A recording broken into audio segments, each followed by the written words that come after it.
ready with me while I tell you weird and awkward interactions I've had with people with regards to my hair. Okay, this one is one of the weirdest and just worst situations no one ever wants to be in. So me and Jack are on holiday in Mexico. It's all inclusive. It's like 40 degrees or something ridiculous, and with it being all inclusive, we are definitely having mango daiquiris for breakfast, tea, lunch, dinner. And because it's so hot, we're literally always in the pool. And there is a bar in the pool, so cocktails on tap. By the way, I'm living for underpainting at the minute, so that's what we're gonna do again today. But whenever I go on holiday, I've always went without my wig throughout the day because, you know, it's too hot. I'm not about that sweaty life. And in the past, when I was little, most of my holiday trips wouldn't be that sort of positive. I would always have a lot of people staring at me. But that obviously didn't impact whether I wore a wig or not during the day. I'd still sort of own it. You probably think, what does this have to do with the story? Get there, but I will get there, but it's relevant, trust me. But despite past experiences, this holiday was actually really positive overall.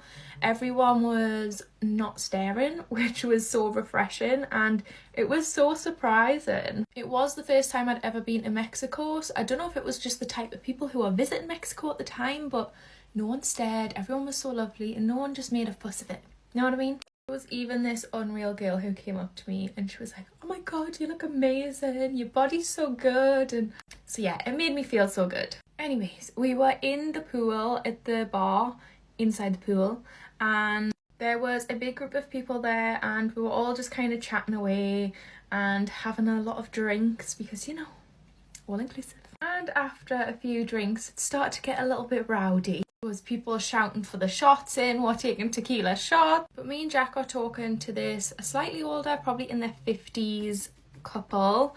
They were from America, and we're just chatting just about, I don't even know what you chat about. But because we're from the UK, he was on about how he has these businesses in London and everything that he does, basically. And then he asks about my hair, my alopecia, sort of, oh, why don't I have any? And obviously I don't mind, I'll tell you, whatever. To be honest, I'm sure he asked Jack first, like, what was wrong.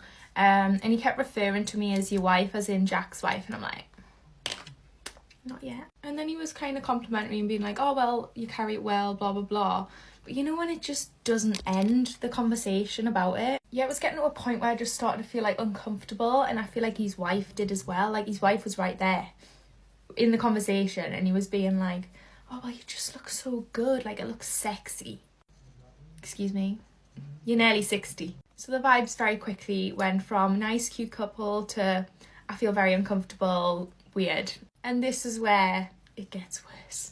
And can I just point out, at this point, Jack really thought that he was insinuating some sort of a wife swap sort of thing. Like, he was fully convinced that he was going to ask us the question. But Jack had just popped to the loo, and yeah, this is like the weirdest part of it all, but it gets worse again. So I'm just sat chatting with this weird American guy, and he then goes, obviously we're on about my hair and my head and stuff, and he goes, "Can I touch it?" What? Can he touch my head? You know, just as if I'm some sort of pet at the zoo just waiting to be petted. And I can't remember fully how I reacted, but obviously I was just a bit freaked out, to say the least. But I'm the type of person who doesn't want to be confrontational about something. So I was just like, no, like I just laughed it off. And I was just looking upon the horizon for Jack to come and save us. Jack came to my rescue, he finally came back, and they were just kind of insinuating going for food together on the night, and we were just like, oh yeah, like obviously not. And that is also why we thought of the whole wife swap thing, like, why do you want to go for food with some 20-odd-year-olds? But this is the best part, honestly. Karma serves them so well. So just wait out, I promise this is worth it. So we very quickly left not long after that, and when we got in, Jack was sick and then passed out for about 2 hours. Sorry babe, exposing you. So Jack finally woke from the dead, and we went out for our evening meal. So thankfully we didn't see the creepy man again. However, so Jack was passing to go into the toilet, and he seen the man's wife. She was really lovely, but she was like, "Ah, have you seen my husband?" And Jack was like, "No, obviously not. Why?"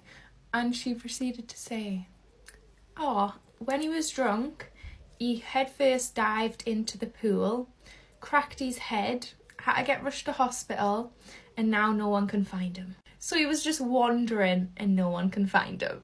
And I'm very sure that he had concussion, so they were obviously very worried about him, but I was just like, karma, you served me well. So moral of the story, don't be a creep, and also don't use my alopecia, me or my hair to satisfy your weird fetish.